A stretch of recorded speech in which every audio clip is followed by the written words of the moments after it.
예, 오늘이 우리 여러분 잘 아시는 것처럼 크리스마스입니다. 주님이 오신 날입니다. 여러분 각자와 가정에 하나님의 은혜와 또 주님의 태어나심이 여러분 가정과 여러분 삶 속에 다시 한번 이루어지기를 간절히 주님의 이름으로 축원합니다. 다시 한번 우리 성탄 축하하는 박수 하시겠습니다. 예, 오늘 말씀의 제목은 강보와 구유입니다. 강보와 구유에 대해서 하나님 말씀을 전하겠습니다. 우리 주님 태어나신 때, 그때 유대는 로마의 식민지였습니다. 근데 로마는 그 각 식민지에서 인두세라는 걸 거뒀습니다. 인두세라는 것은 사람 자체가 한 사람이 과세의 대상이었습니다. 그러니까 사람에게 세금을 매겼습니다. 그러기에 로마는 정확한 인구 숫자가 필요했습니다. 인구 숫자를 알므로 인해서 얼마나 많은 세금을 거둬들일 수 있는가 정확하게 계산할 수가 있었습니다. 그러게 오늘 성경 본문을 보면 갈릴리에 사는 요셉과 마리아가 자신들의 고향인 베들레헴으로 지금 호적을 등록하러 갑니다. 자신들이 어디에 산다고 등록하러 간다는 말씀이 됩니다. 마치 우리들이 고향에 호적이 있는 것과 똑같습니다. 우리들이 한국에 살 때 고향에 가서 호적을 띄워왔습니다. 그럼 내가 어디에 사는 누구라는 걸 알 수가 있는 것처럼 당시에도 아마 그런 호적 제도가 있었던 것 같습니다. 기록을 보면 당시에 그 인두세를 거절하거나 등록하지 않으면 로마는 그 사람을 사형에 처했다고 합니다. 그러므로 유대인들은 로마의 식민지들은 누구든지 자신의 고향에 가서 호적을 등록하러 갔습니다. 그 등록하러 베들레헴으로 가는 길에 오늘 성경 본문에서 그 마리아가 아기 예수를 낳았다고 말씀하고 있습니다. 근데 7절에 이렇게 말씀이 있습니다. 여간에 방이 없어 마다들을 강보에 쌓아 구유에 누웠다고 말씀합니다. 방이 없어서 구유에 누웠습니다. 그렇다면 마구간에 누운 것입니다. 외양간에 예수를 낳았다는 그 말씀이 됩니다. 그러므로 예수 그리스도가 누워있는 것은 마구간이었습니다. 외양간이었습니다. 그리고 그 구유에 그리스도가 누워있다고 성경은 보여주고 있습니다. 오늘 우리들이 함께 인사한 것처럼 우리 주 예수 그리스도가 태어나신 성탄이 됩니다. 우리가 성탄이 되면 많은 카드를 주고받습니다. 카드를 주고받을 때 많은 그림의 배경이 무엇이냐면 아마 이런 그림을 여러분 많이 보셨을 것입니다. 어떤 그림이냐면 외양간입니다. 마구간입니다. 소와 양이 있습니다. 그리고 목자들이 있습니다. 그리고 마리아와 요셉이 아기 예수를 바라보는 그 그림을 여러분 아마 많이 보셨을 것입니다. 그런데 그림을 보면 아기 예수가 이렇게 팔을 들고 있습니다. 아기 예수의 통통한 다리가 나타나고 있다는 것입니다. 그리고 아기 예수가 누워있는 그 구유가 통이 나무로 만들어지고 그 나무에 지푸라기를 깔아놨습니다. 그리고 그 그림은 너무나 평화롭습니다. 그러기에 고요한 밤 거룩한 밤 우리 아기 예수 태어나신 밤 우린 그렇게 찬송하고 있다는 말씀이 됩니다. 그러나 오늘 제가 여러분들이 우리가 성경 본문을 당시 시대적인 배경으로 해석한다면 우리들이 오늘날 주고받는 그 성탄의 카드가 그림이 얼마나 잘못됐는가를 우리들이 알게 됩니다. 오늘 성경 본문은 아기 예수가 강보에 쌓여있다고 그렇게 말씀하고 있습니다. 강보에 쌓여있다는 것은 아기 예수의 팔과 다리가 나타나지 않습니다. 팔과 다리가 나타나지 않고 온몸을 강보로 돌돌 말아 싼 것입니다. 얼굴만 나타난 것입니다. 그걸 강보에 쌓였다는 그런 의미가 됩니다. 또 하나는 우리가 아기 예수가 구유에 나무에 누워있다고 그렇게 생각합니다. 근데 저도 이스라엘 가봤지만 이스라엘의 구유는 나무가 없습니다. 이스라엘 나무가 굉장히 귀합니다. 그러게 구유 만들어 본 것을 보면 거의 다가 돌입니다. 돌을 깎아서 돌을 파서 그것을 구유로 사용했다는 말씀이 됩니다. 그러기에 예수 그리스도가 누워있는 구유는 돌로 된 것입니다. 나무가 아닙니다. 그리고 그걸 물통으로 사용했습니다. 짐승의 먹이통으로 사용했습니다. 그러기 오랜 시간이 지나가면 그 짐승의 먹이통 때문에 그 먹이 때문에 악취가 납니다. 아주 고약한 냄새가 납니다. 동시에 예수 그리스도는 마구간에 태어나셨습니다. 외양간에 태어나셨습니다. 거기는 짐승의 분비물이 있는 겁니다. 짐승의 냄새가 나는 겁니다. 그러게 예수 그리스도가 태어나신 것은 결코 고용하지 않습니다. 조용하지 않습니다. 짐승들이 웁니다. 악취가 나는 것입니다. 아주 시끄러운 것입니다. 또한 사람이 코를 막고 있을 수밖에 없는 그 짐승의 외양간에 마구간에 예수 그리스도가 태어나셨다는 말씀이 됩니다. 그러므로 제가 다시 한번 정확하게 말씀드립니다. 예수 그리스도는 돌돌 말아 싼 채 나타나셨습니다. 얼굴만 보여집니다. 강보에 쌓였다는 겁니다. 강보라는 것은 가로 세로 1m 정도 되는 천입니다. 그걸 아기를 가운데 눕힙니다. 그리고 천으로 돌돌 말고 한쪽 줄로 꽁꽁 묶습니다. 이것이 바로 예수 그리스도의 모습이라는 말씀이 됩니다. 악취가 나는 곳입니다. 분비물이 있는 곳입니다. 그곳에서 우리가 예수 그리스도가 태어나셨습니다. 그런데 성경은 태어난 예수 그리스도를 이렇게 표현하고 있습니다. 9절에서 11절입니다. 주의 사자가 곁에 서고 주의 영광이 그들을 두루비침에 크게 무서워하는지라. 천사가 이르되 무서워하지 말라. 보라, 내가 온 백성에 미칠 큰 기쁨의 좋은 소식을 너에게 주노라. 오늘 다윗의 동네에 너희를 위해 구주가 나셨으니 곧 그리스도 주시니라. 자, 성경은 뭐라고 말씀하고 있냐면 하늘에 영광이 나타났다고 말씀합니다. 천사가 나타났다고 말씀합니다. 그리고 인류의 구세주 예수 그리스도가 태어나셨다고 성경은 말씀하고 있습니다. 만약에 우리가 생각하는 이 말씀대로 예수 그리스도가 오신다면 예수 그리스도가 태어나신 것은 아름다운 황궁입니다. 왕궁입니다. 비단 옷을 입고 태어나셔야 됩니다. 많은 시종들이 그 예수 그리스도 수종을 들어야 됩니다. 그리고 그 방에는 꽃으로 장식되어야 됩니다. 향기로운 그런 향내가 나야 된다는 것입니다. 오늘 성경은 우리에게 보여주고 있는데 예수 그리스도 우리의 구세주가 태어난 것은 그렇지 않다고 말씀하고 있습니다. 악취가 나는 마구간이었습니다. 가장 귀한 주님이 돌돌 말려서 얼굴만 내놓은 채 태어나셨다는 그 말씀이 됩니다. 성경은 보여주고 있습니다. 예수님은 가장 천하게 태어나셨습니다. 가장 추하게 태어나셨습니다. 가장 약하게 태어나셨다는 겁니다. 이것이 오늘 우리 주 예수 그리스도가 이 땅에 태어나신 모습이라는 말씀이 됩니다. 왜 주님께서 이렇게 태어나셨는가? 누구 때문에 이렇게 태어나셨는가? 바로 우리 때문이라는 말씀이 됩니다. 우리라는 존재를 한번 생각해 보자는 겁니다. 우리 모두 겉으로는 멀쩡합니다. 오늘도 우리가 서로 성탄의 인사를 나누며 얼굴에 만면의 미소를 짓고 서로 악수하고 인사했습니다. 그러나 나라는 속 사람의 모습을 보자는 겁니다. 오늘도 우리들이 생각하는 것이 있습니다. 생각해서는 안 될 것을 생각합니다. 참으로 양심으로 부끄러운 생각을 합니다. 때로는 그 생각한 것을 그대로 행동하며 사는 것이 우리들의 모습이라는 말씀이 됩니다. 남들이 알까봐 두렵습니다. 우리의 악이 있습니다. 더러움이 있다는 겁니다. 추한 것이 있다는 겁니다. 아름답지 못한 것이 있다는 겁니다. 약한 것이 있다는 겁니다. 이 모습이 우리의 모습인데 이 모습 때문에 우리 주 예수 그리스도는 이 땅에 추한 곳에 오셨습니다. 더러운 곳에 오셨습니다. 약한 모습으로 우리를 찾아오셨다는 그 말씀입니다. 이것이 우리 주 예수 그리스도의 모습이라는 말씀이 됩니다. 그러므로 오늘 우리들이 이 세상 살아가면서 내 현실을 보고 절망하시면 안 됩니다. 성경은 뭐라고 말씀하냐면 우리 주 예수 그리스도가 하나님의 아들이라고 말씀합니다. 영광의 존재라고 말씀합니다. 천사가 그가 오는 소식을 이 세상에 전해 주었습니다. 그럼에도 불구하고 그리스도는 오늘 이 땅에 낮고 천한 우리의 모습으로, 나의 모습으로, 나와 같은 모습으로 이 땅에 찾아오셨다는 말씀이 됩니다. 그러므로 오늘 내 삶 속에 눈물이 있습니다. 오늘 내 삶 속에 슬픔이 있습니다. 병든 것이 있습니다. 약한 것이 있습니다. 못난 것이 있습니다. 낙심하지 말라는 겁니다. 슬퍼하지 말라는 겁니다. 괴로워하지 말라는 겁니다. 왜? 예수 그리스도가 나와 같은 모습으로 우리를 찾아오셨다는 말씀이 됩니다. 우리를 귀하게 여기십니다. 이 못난 우리를 귀하게 여기십니다. 그러기에 그 예수는 십자가에서 죽으신다는 겁니다. 누구 때문에 죽으시는가? 죄인 때문에 죽으시는 겁니다. 못나고 추하고 악한 생각하며 양심에 부끄러운 생각을 하며 정말로 말로 할 수 없는 그 더러운 모습으로 살아가는 우리를 위해서 그리스도가 십자가에서 죽으셨다는 말씀이 됩니다. 또한 성경은 기록하고 있지는 않습니다. 그러나 분명히 우리 주 예수 그리스도가 태어나셨을 때 그 옆에 산파가 있었을 것입니다. 유대인은 남자가 애를 받지 않습니다. 산파가 있었을 것입니다. 그 산파가 아기 예수를 받아서 물로 씻겼을 것입니다. 소금물로 씻겼을 것입니다. 그리고 피를 닦아줬을 것입니다.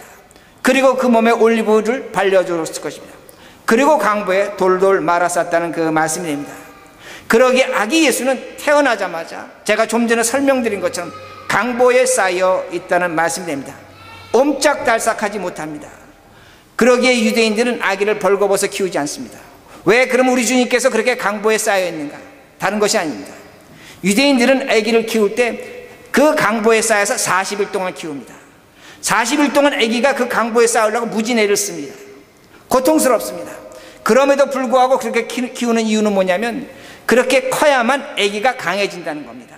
건강해진다는 겁니다. 그러기에 40일 동안 강보에 쌓입니다. 40일 동안 아기는 옷이 없습니다.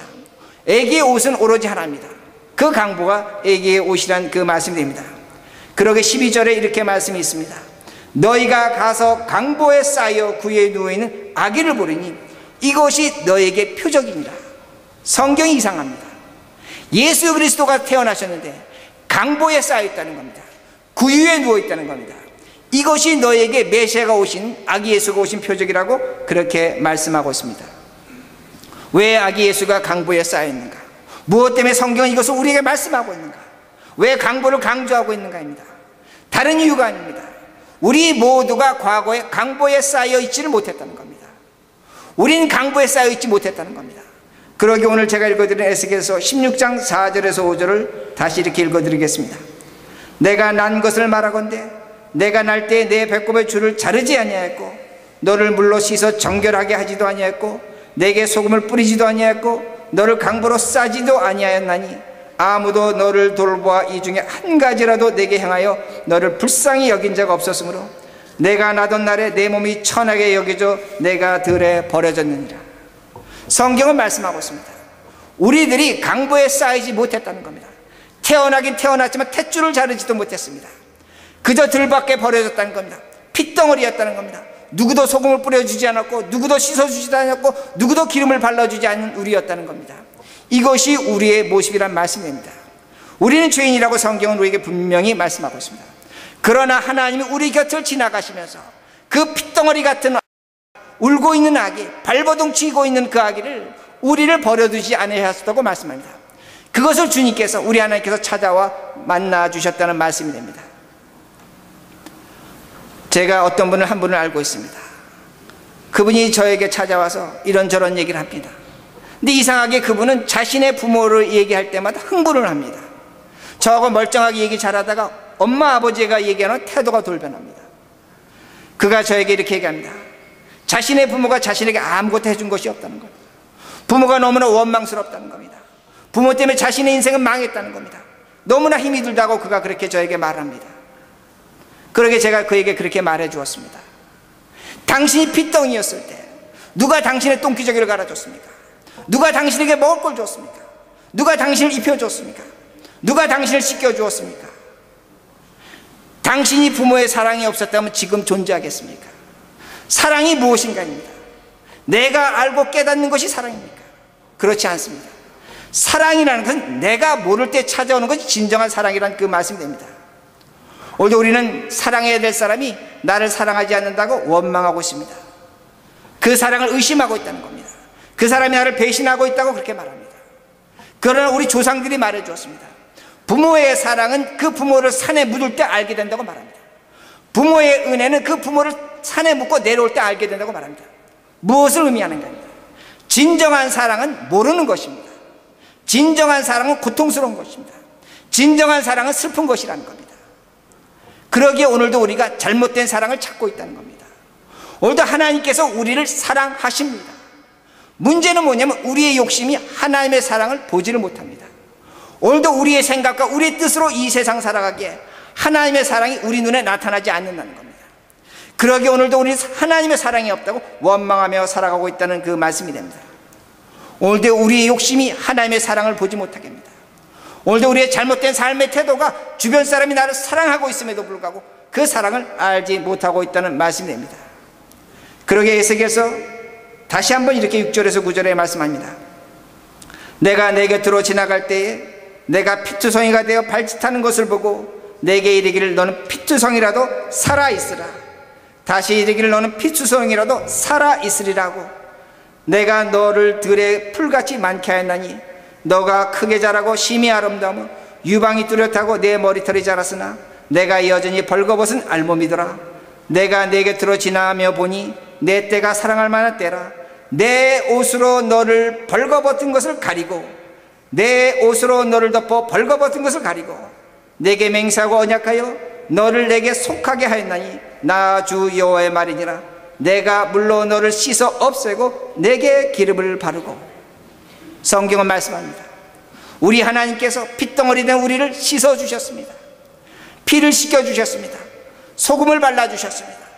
기름을 발라 주셨다고 그렇게 말씀하고 있습니다. 그리고 중요한 것은 무엇이냐면 하나님께서 이렇게 말씀하십니다. 내 옷을 덮어서 너를 덮어주었다는 겁니다. 내가 너를 강보로 쌌다는 겁니다. 오늘 하나님의 강보가 우리에게 쌓여져 있는 것입니다.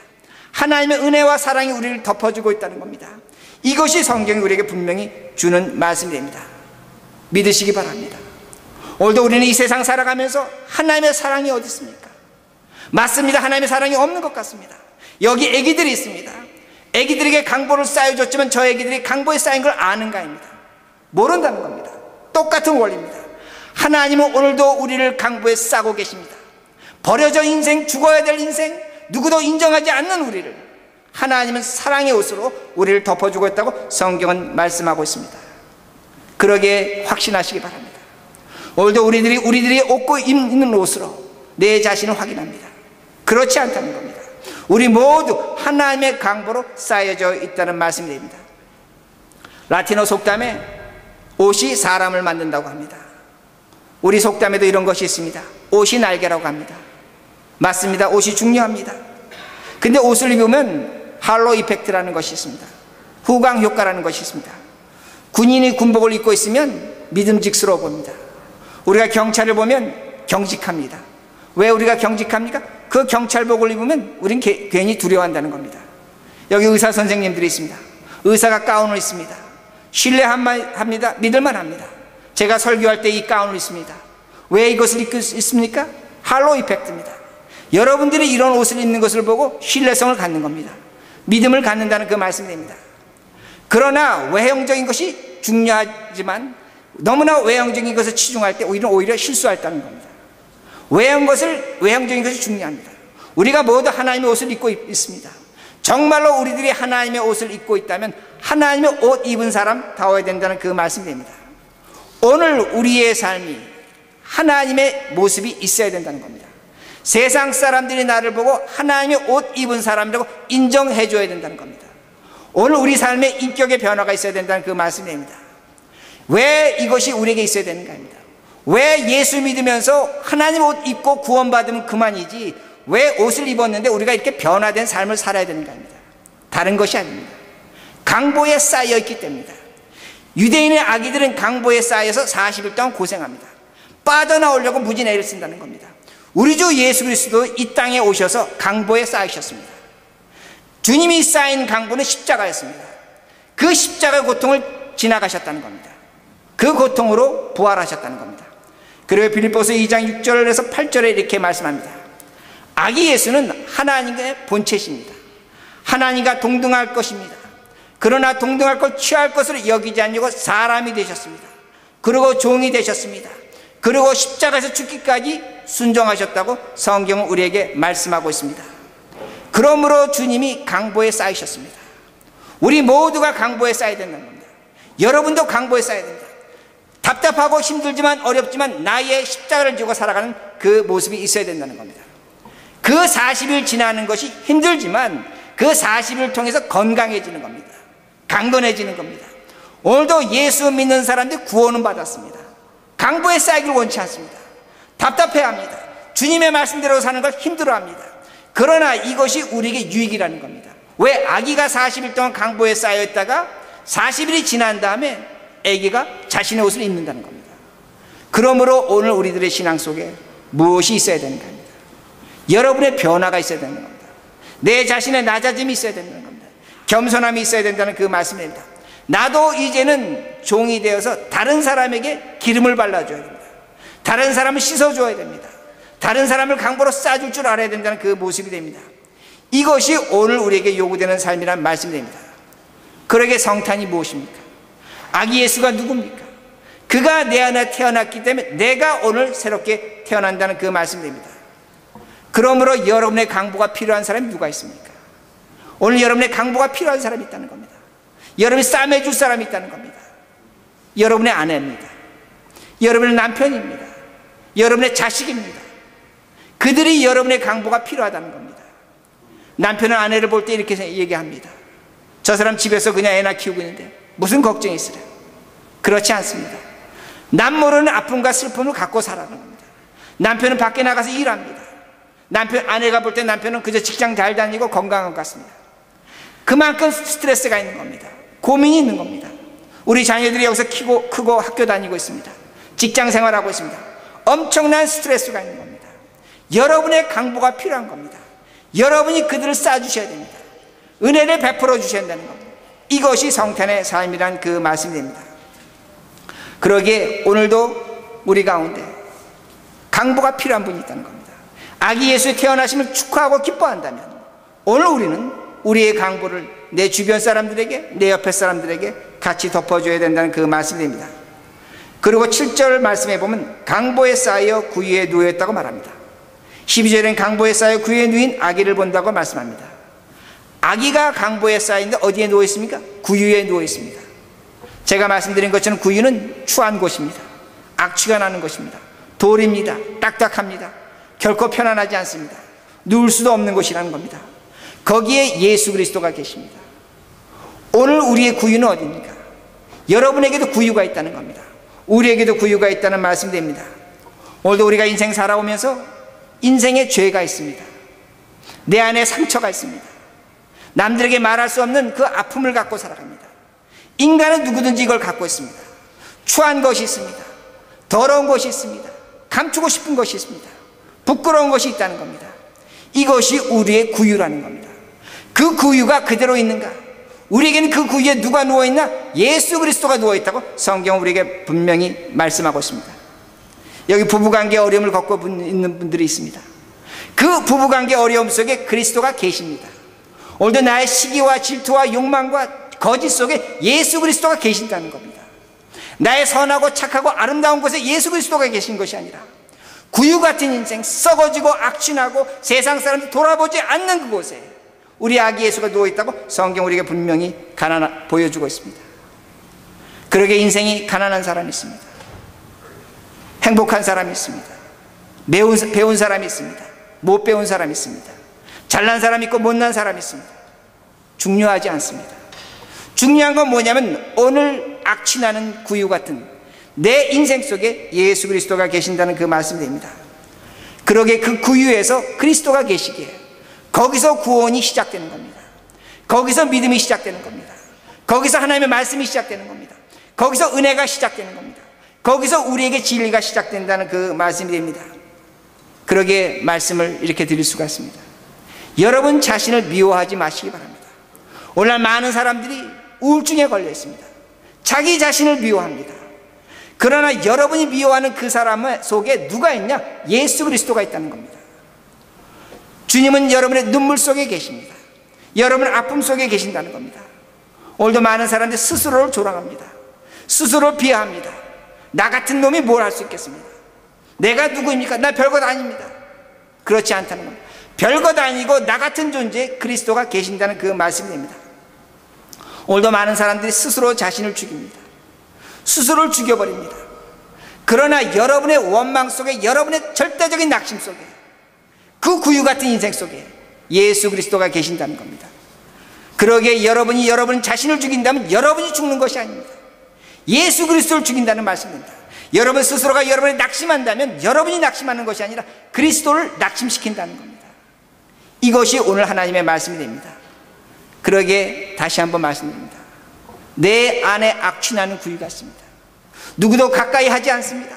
누구도 거기 오면 코를 뒤집어 틉니다. 누구도 나를 찾아오지 않습니다. 그러나 그 자리에 아기 예수가 우리와 함께 하신 것을 성경은 우리에게 분명히 보여주고 있습니다. 그러기에 말씀을 마칩니다. 2000년 전에 예수 그리스도 저 베들레헴 마구간에 태어나셨습니다. 여러분 이걸 믿습니까? 그렇다면 오늘 믿으시기 바랍니다. 오늘 내 안에 구유 같은 내 인생에 정말로 자신 없이 살아가는 이 인생 속에, 이 험악하고 어려운 인생 속에, 이 구유 같은 인생 속에 우리 주 예수 그리스도가 그 구유 속에 강보에 쌓여서 우리를 위해서 십자가에 죽으신 그 그리스도, 우리를 만나주고 있다는 말씀입니다. 그러기 오늘 말씀을 통해서 여러분이 구유와 강보에 쌓인 그 예수 그리스도를 깊이 만나시는 우리 모두가 되길 바랍니다.